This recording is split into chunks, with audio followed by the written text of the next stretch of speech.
Hi, everybody. This is Joel Simmons for another EarthWorks Turf Talk. I'd like to spend some time today talking about one of my favorite subjects, calcium.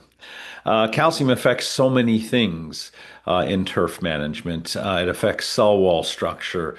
It affects root growth and development. It certainly affects the nutrient uptake and the balance in that soil.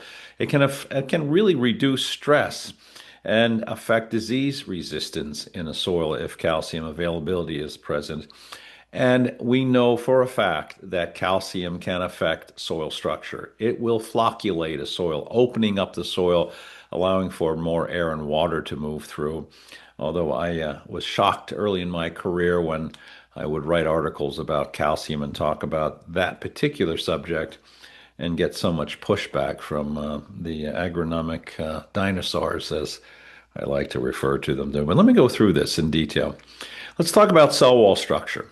If the room that you're sitting in is a it's if it was a cell, if that room you're sitting in is a cell, those walls would be made up of calcium pectate.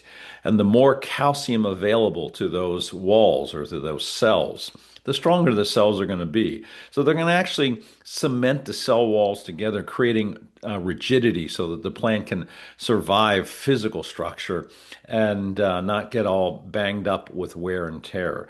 So cell wall structure is very important when we're talking about turf grass, and of course, calcium is going to be the main player on that.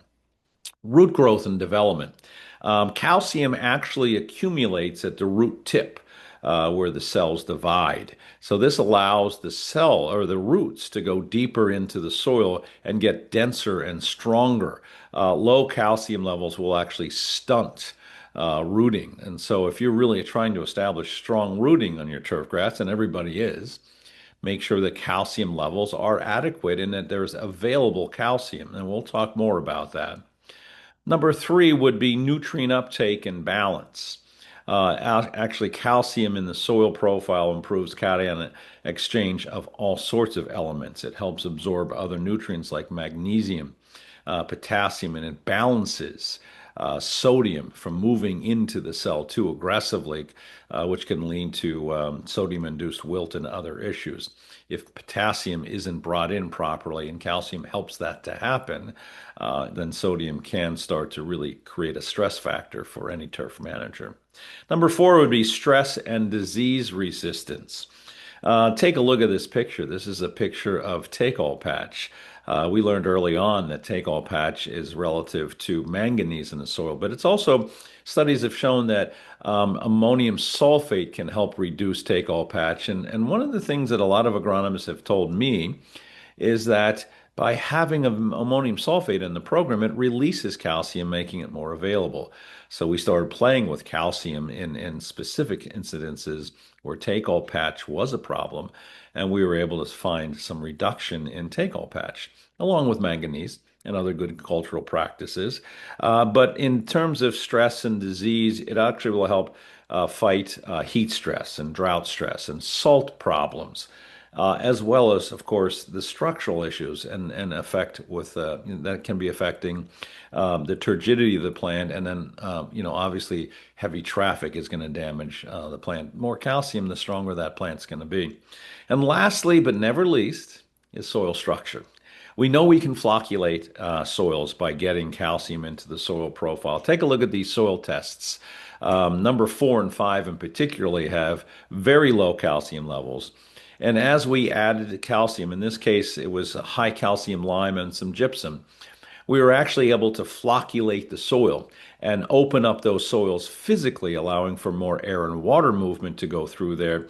And also, it allowed for, an improved environment for microbiology. One of the ways that EarthWorks has really been very effective in making sure calcium is available is through our product, which is one of our oldest products. It's called CalVantage. And CalVantage is made up of three different forms of calcium with all the cofactors that allow calcium to get into the plant. Things like boron, which is the gatekeeper for getting calcium into the plant. So if we can get calcium into the plant, we can help with cell wall structure, root growth and development, nutrient uptake, disease and stress resistance, and obviously we can start to help flocculate the soil, creating a better environment for microbiology. CalVantage at 5 ounces per thousand every couple of weeks has been a steady winner for a lot of golf course and turf managers, golf course superintendents and turf managers in our industry. And like I said, it's been one of our oldest products and one of our biggest selling products. It creates availability. Limestone can take up to 3 years to truly become available. Gypsum may be a little faster, but it's not super fast. But when we see on soil tests that we have deficiencies, we will apply the appropriate amount of calcium in forms of limestone or gypsum, but always wanting to keep that CalVantage in the program so that we're always getting available calcium into the plants to really help with this structural nutrient and really help fight off a lot of the stresses that turf managers deal with every single year. Thank you.